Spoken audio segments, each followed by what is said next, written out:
Friends, thank you for being here today.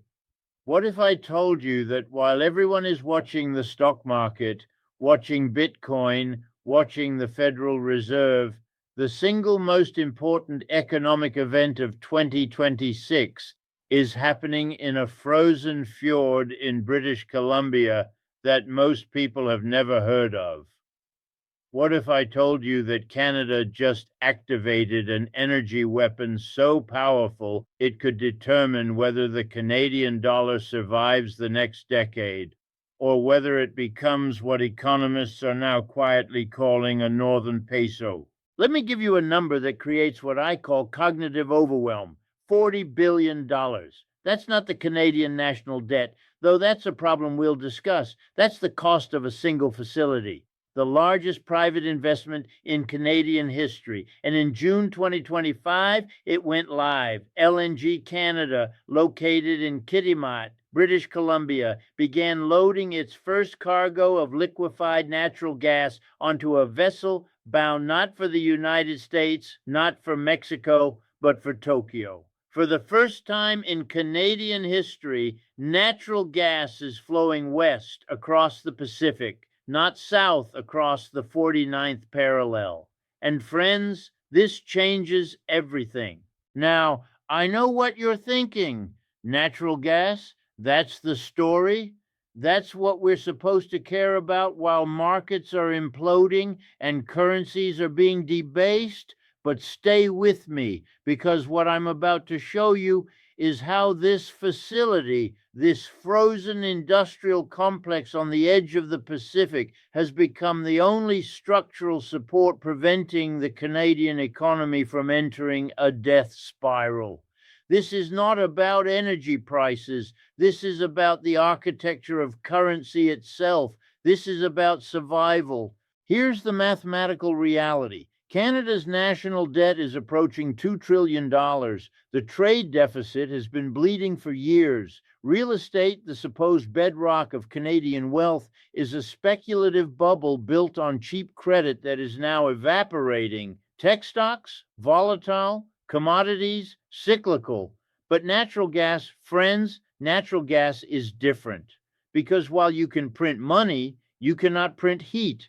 And right now, the second and third largest economies in the world, Japan and China, along with South Korea, are contractually obligated to buy Canadian gas for the next 20 years. They must convert their currency into Canadian dollars to pay for it. This is what I call a currency floor, and it is the only thing standing between the loonie and collapse. Let me take you back to understand how we got here, because this story doesn't start in 2025.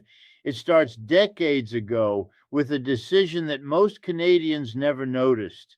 In the 1990s, while the United States was building its shale revolution, Canada sat on one of the largest natural gas reserves in the world, the Montney Formation in British Columbia and Alberta, and did almost nothing with it. Why? Because there was no way to get it to market. Pipelines heading south to the US were the only option, and those were already built. Canada was landlocked by its own geography, forced to sell gas at American prices to American buyers. There was no leverage, no optionality, no power.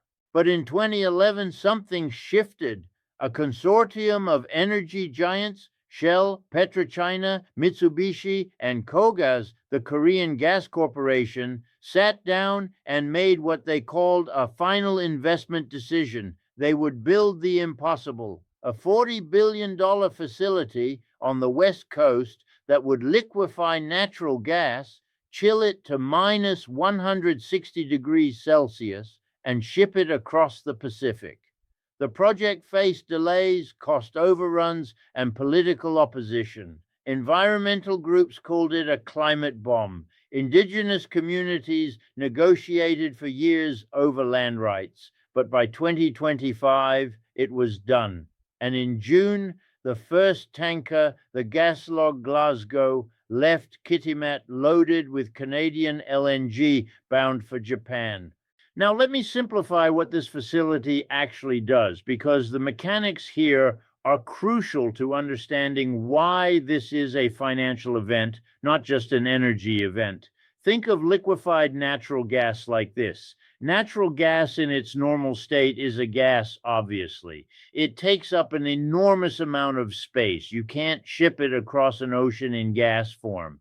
So what LNG Canada does is it compresses and chills that gas until it becomes a liquid, reducing its volume by 600 times. Now it fits on a ship. Now it can cross the Pacific. Now it can reach markets that were previously unreachable. This is the industrial equivalent of turning air into gold.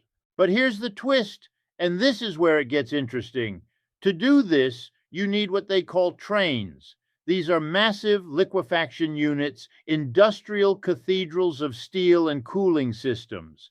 LNG Canada's Phase 1 has 2 trains, each capable of processing 7 million tons of gas per year, 14 million tons annually. That's enough to heat every home in South Korea and still have gas left over. Phase 2, if it's approved, would double that capacity, 28 million tons. At that scale, Canada becomes the 4th largest LNG exporter in the world, behind only Qatar, Australia, and the United States. We go from being a regional supplier to being a global player. And that, friends, is the structural shift that changes the game.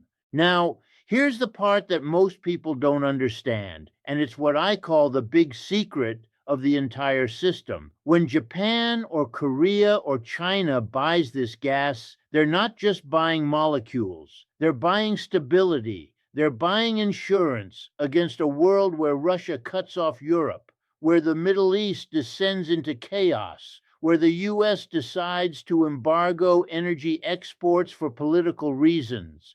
And to get that stability, they have to pay in a currency that ultimately flows back to Canada. They have to settle contracts that require Canadian dollars. This creates what economists call structural demand. It's not speculation. It's not hot money flowing in and out based on interest rates. It's real, durable, contractual demand for the currency, and that demand acts as a floor.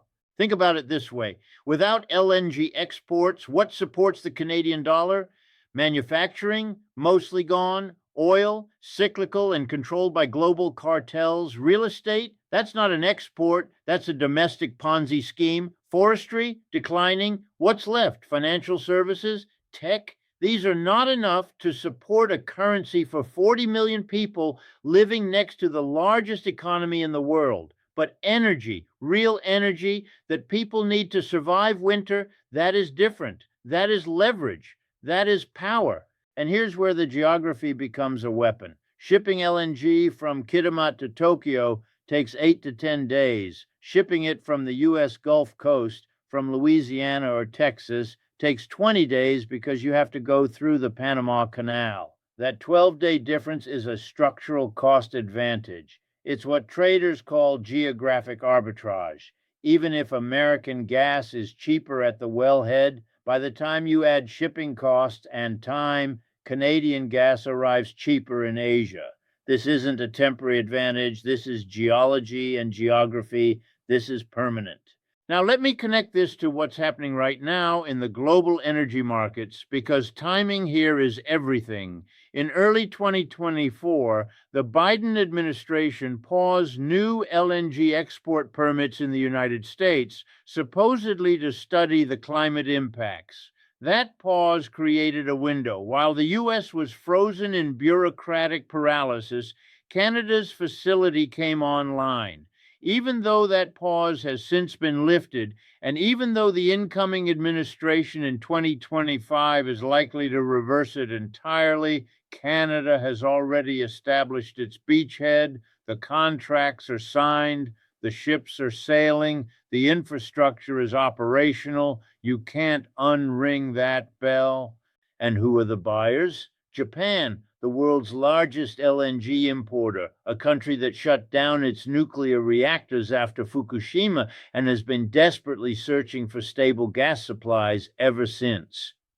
South Korea, the world's third largest importer, an industrial powerhouse that runs on energy and has no domestic resources, and China, the rising giant, a nation that is trying to wean itself off coal to clean up its air and is now locked into long-term contracts with Canada. These are not speculative buyers. These are nations signing 20-year agreements. This is the definition of structural contractual demand.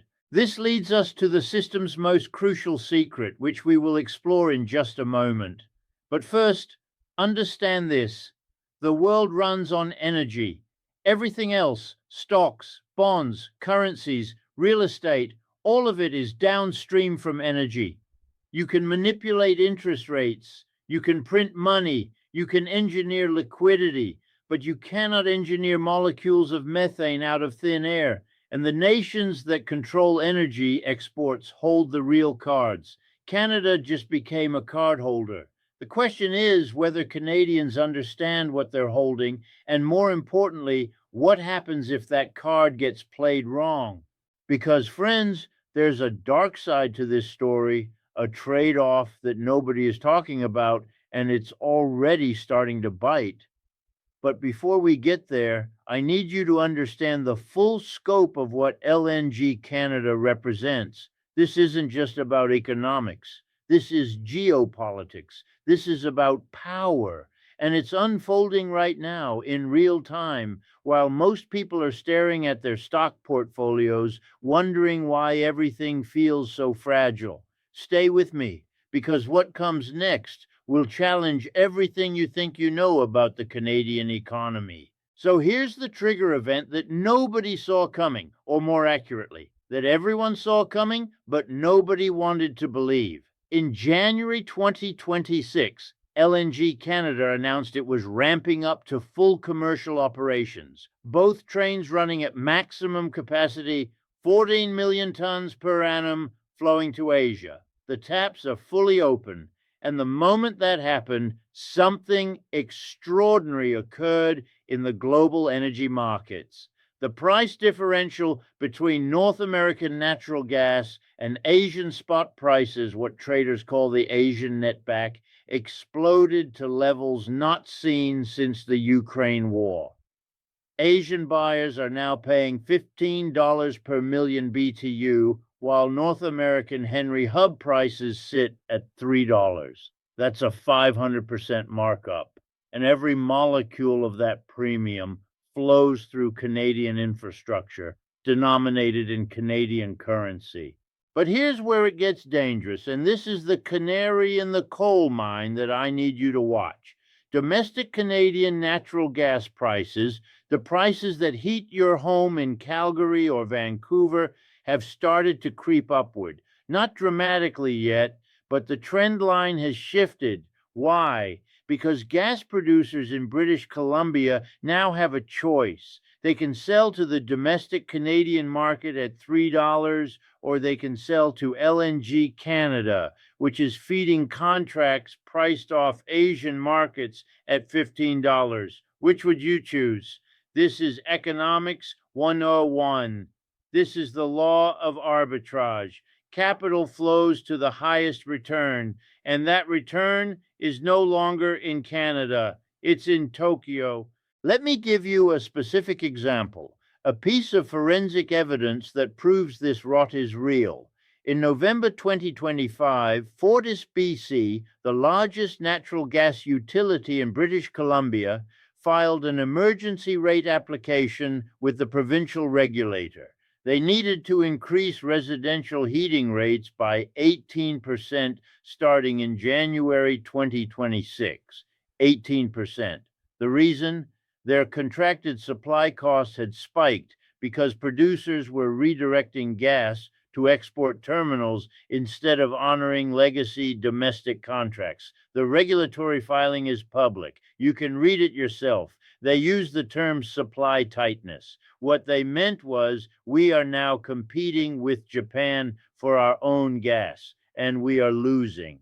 Now, some of you might be thinking, okay, but 18%, that's manageable. That's not a crisis. And you're right, 18% by itself is not a crisis. But this has already begun. This is the first crack in the foundation, because once you link domestic energy prices to global markets, you import global volatility. If there's a cold snap in Seoul, your heating bill in Winnipeg goes up. If China decides to stockpile LNG for strategic reasons, your costs in Toronto spike.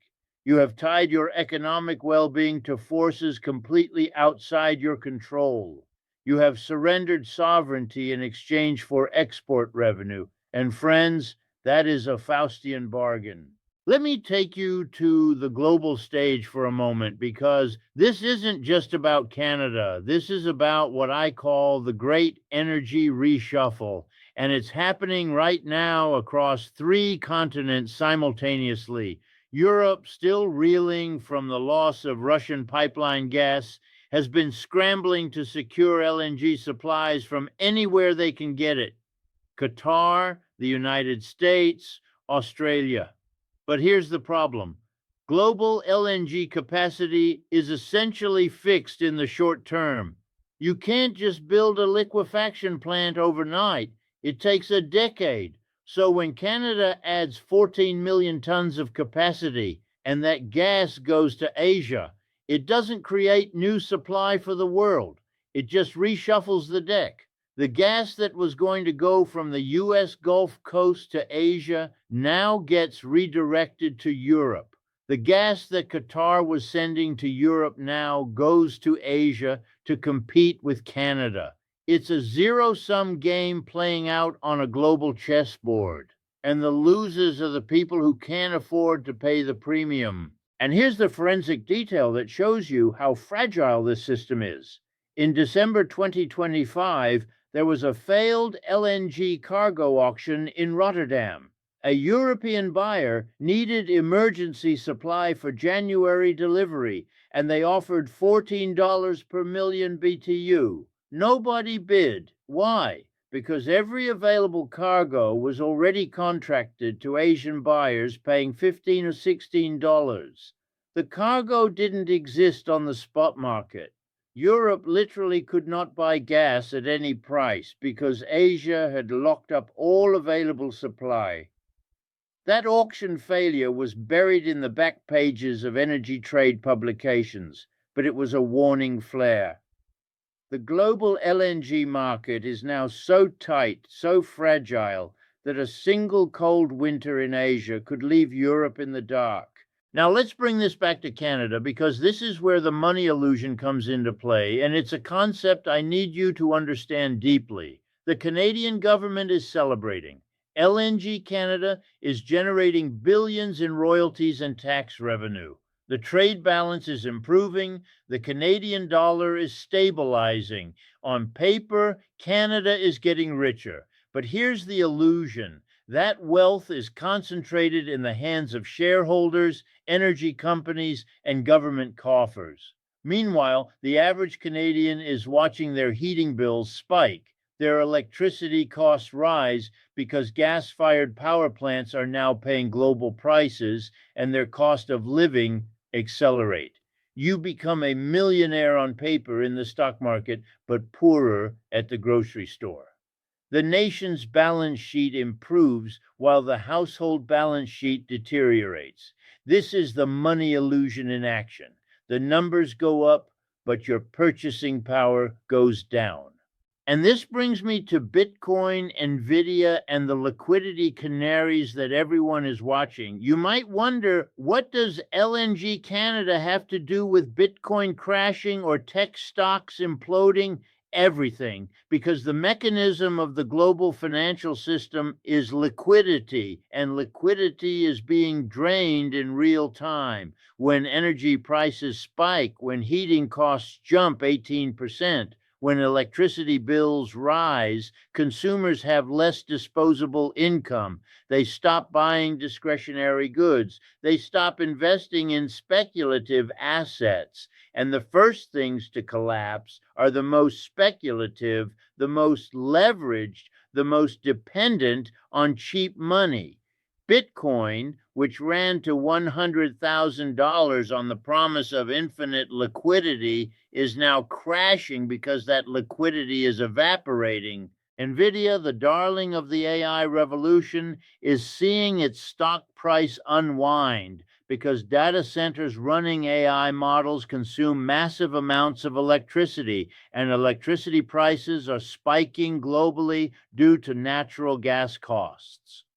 These are not separate crises. These are the same crisis, manifesting in different markets. Let me give you another canary, a name you've probably never heard of, but that tells you everything you need to know.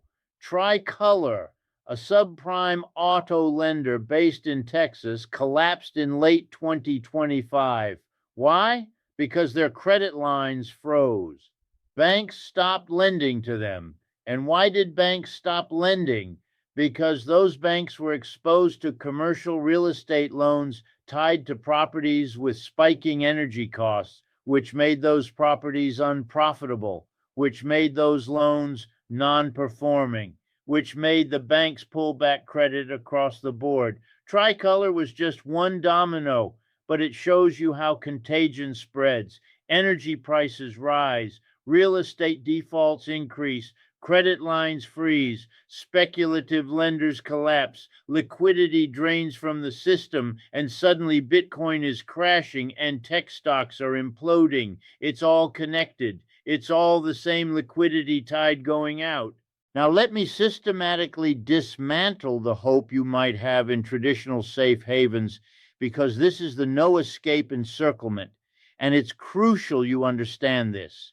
You're thinking, okay, energy prices are rising, liquidity is draining, so where do I hide? Let's go through the options. Stocks, liquidity is draining. We just covered this. The speculative froth is evaporating. Companies that depend on cheap capital, which is most of them, are seeing their valuations collapse. And it's not just tech. Energy stocks themselves are cyclical. Yes, they benefit from high prices today, but the moment demand destruction kicks in, the moment consumers can't afford to heat their homes and industrial production slows, those stocks will crash just as fast. There is no safety in equities when the liquidity tide is going out.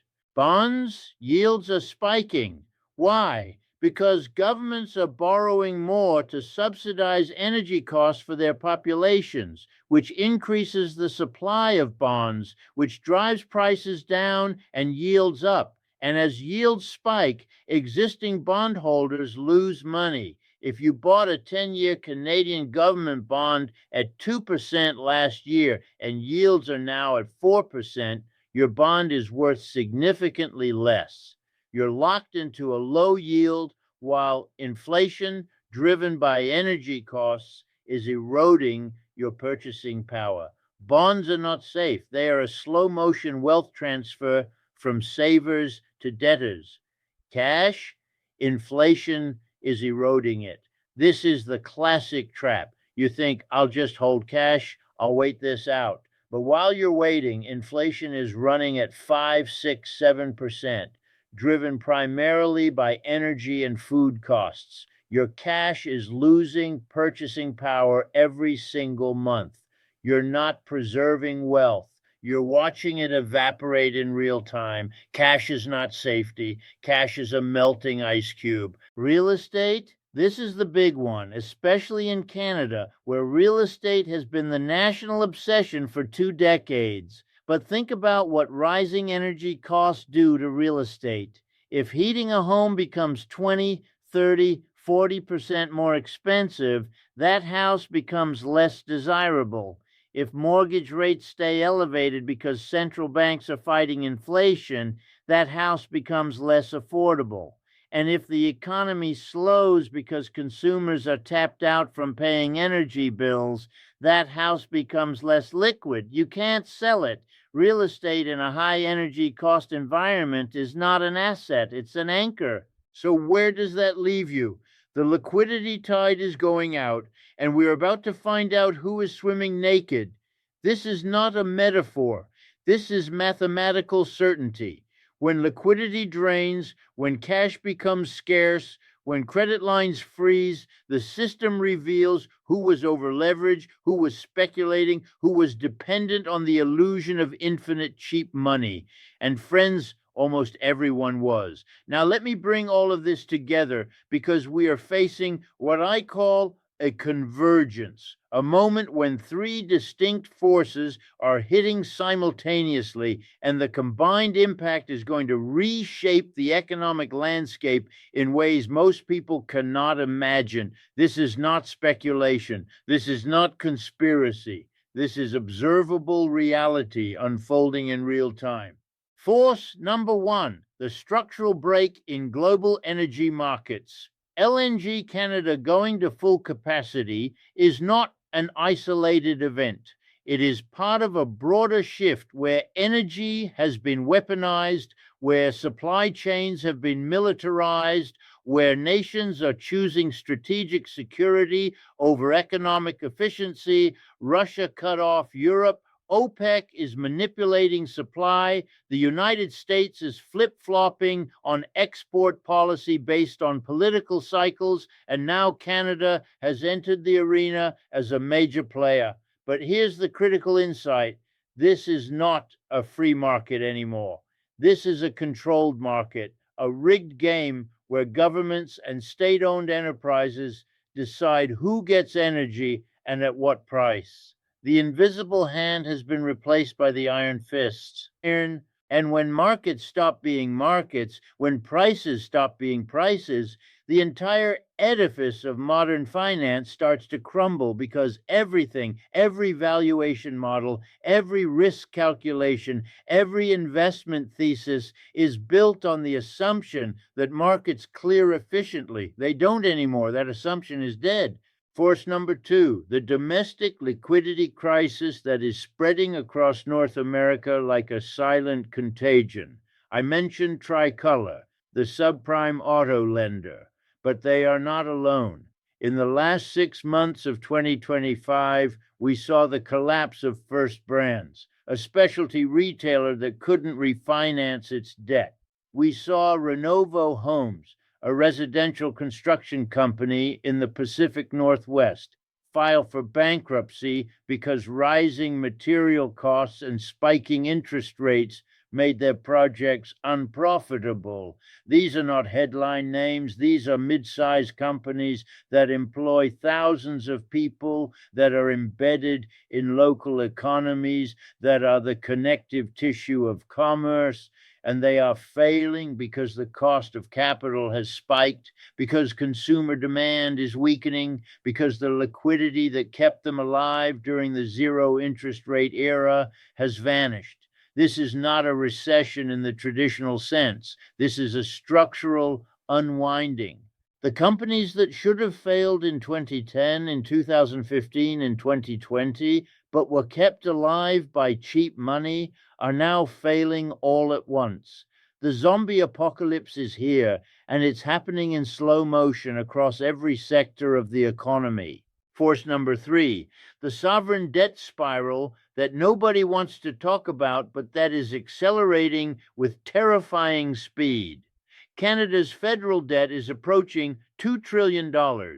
The interest payments alone are now consuming a larger percentage of government revenue than healthcare or defense. And here's the trap. To service that debt, the government needs tax revenue. But to generate tax revenue, they need economic growth. And to generate growth, they need consumer spending. But consumers are tapped out.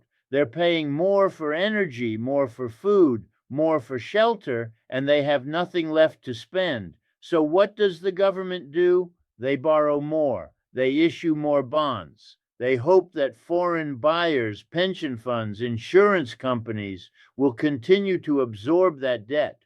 But those buyers are getting nervous. They see the trade-off. They see that energy exports are propping up the currency, but domestic consumption is collapsing.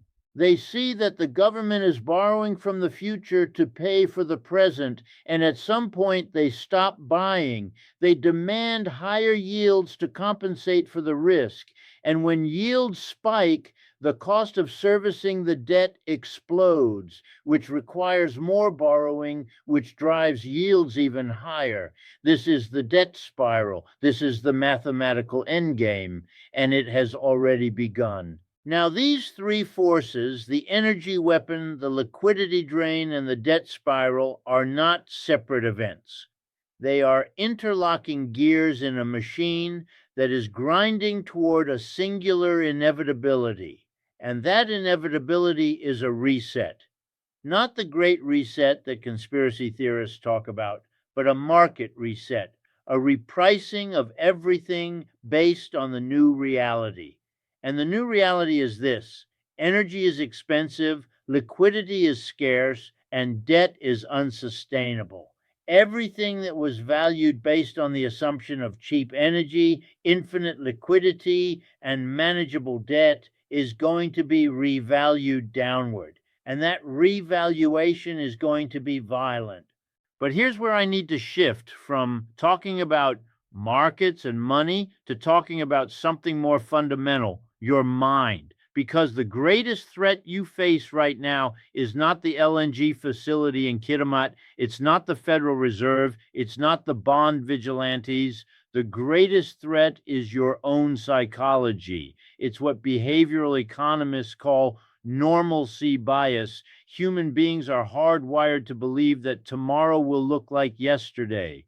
We assume that the patterns we've seen for the last 10 years, the last 20 years, will continue indefinitely. We cannot imagine a world that is fundamentally different from the one we know. And that assumption, that cognitive bias, is what gets people destroyed during moments of structural change. Let me give you an example from history. In 1929, before the stock market crash, the average American investor could not imagine that stocks would lose 90% of their value.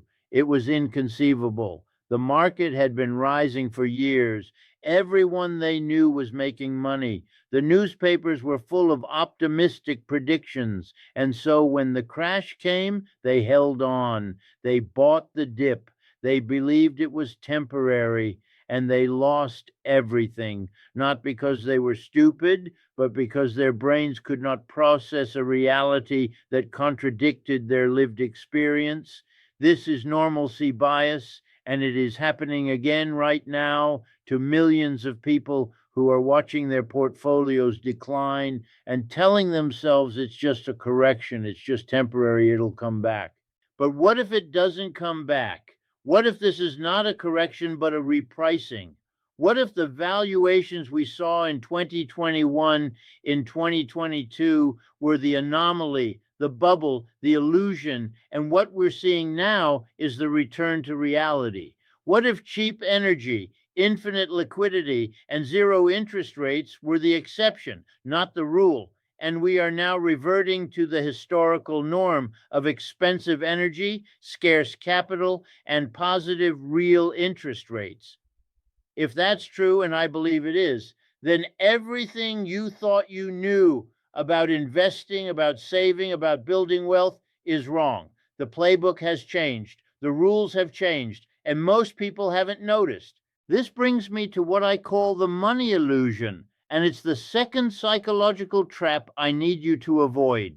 The money illusion is the belief that nominal wealth, the numbers in your brokerage account, the value of your home on Zillow, represents real purchasing power.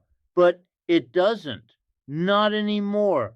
You can have $1 million in your investment account and still be getting poorer if inflation is running at 7% and your portfolio is only returning 5%. You're losing purchasing power even as your nominal wealth increases. You're becoming a millionaire on paper, but poorer at the grocery store. This is the insidious nature of inflation. It hides behind rising asset prices and makes you feel wealthy while it quietly steals your future. And here's the cruel twist. The government wants you to experience the money illusion. They want you to look at your rising home value, your inflated stock portfolio, your nominal salary increase, and feel good. Because as long as you feel good, you keep spending, you keep borrowing, you keep participating in the system. But the moment you realize that your real purchasing power is declining, that your standard of living is falling, you pull back. You stop spending, you start saving.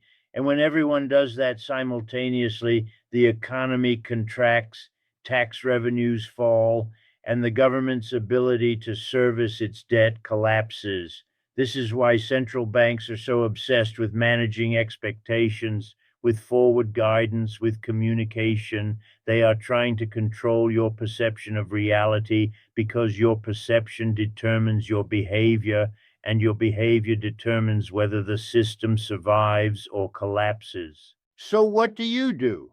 This is the binary choice that I need you to confront honestly and without illusion. The choice is simple but stark. Do you own assets or do you own claims on assets? Do you own real things that have intrinsic value, that cannot be debased, that exist in physical reality? Or do you own paper, digital entries in a database, promises from institutions that may or may not be able to honor those promises when the system is under stress? Let me be specific.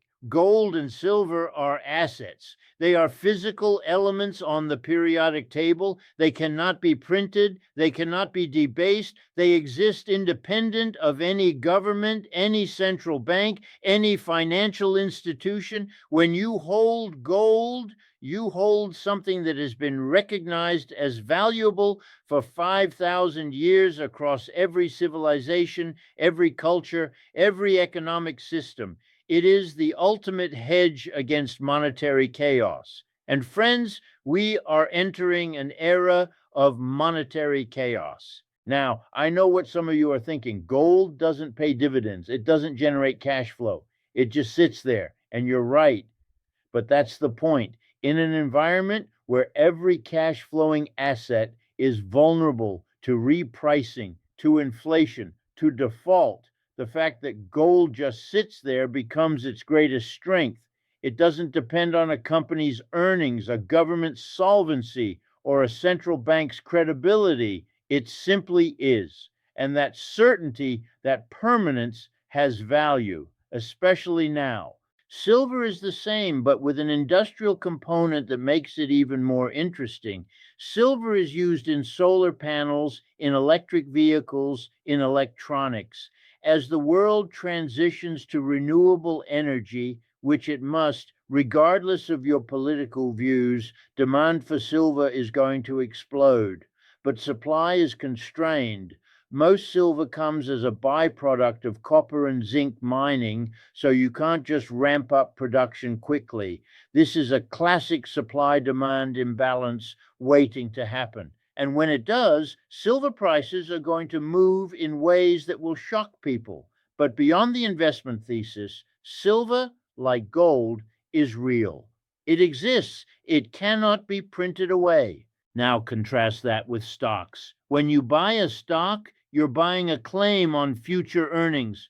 But what if those earnings don't materialize? What if the company goes bankrupt? What if the currency those earnings are denominated in loses half its value? Your claim becomes worthless or worth far less than you thought. The same with bonds. A bond is a promise to pay you back.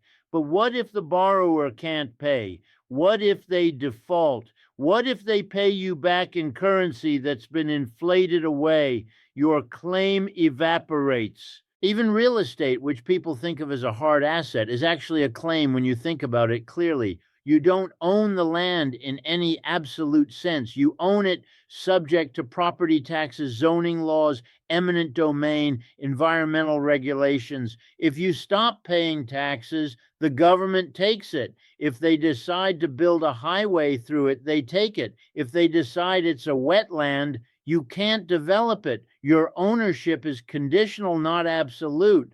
And in a high energy cost environment, real estate becomes a liability, not an asset, because it costs money to heat, to maintain, to secure. So the choice is clear. Do you want to own things, or do you want to own claims on things? Do you want to step out of the line of fire, or do you want to stay in the system and hope it doesn't collapse? This is not financial advice. I am not telling you what to do. I'm telling you what the choice is. And the choice is binary.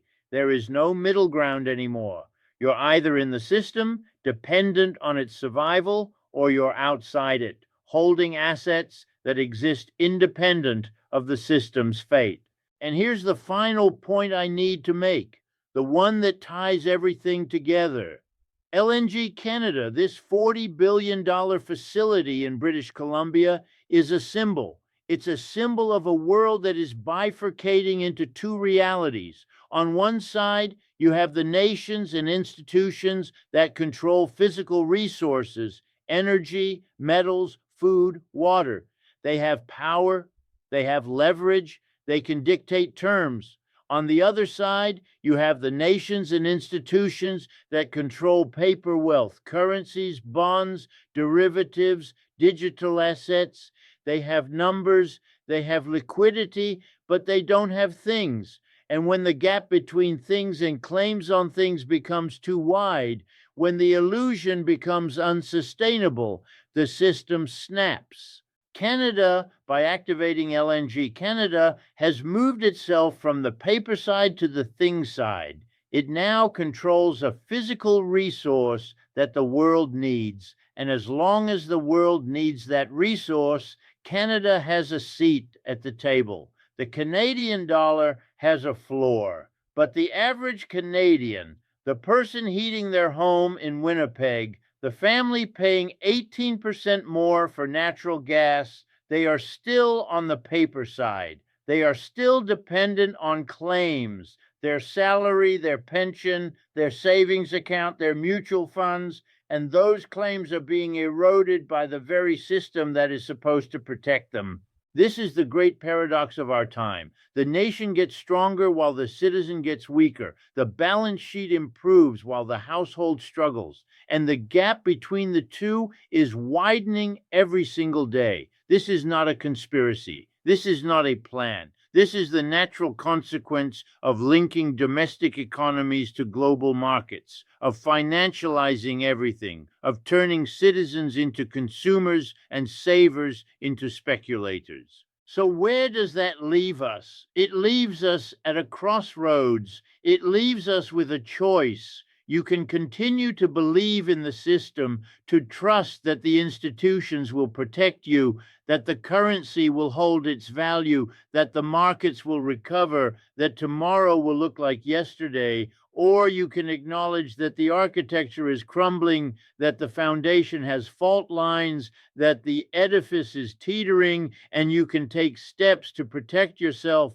You can move from claims to things. You can move from paper to physical. You can step out of the line of fire while there's still time. Because, friends, the window for preparation is closing.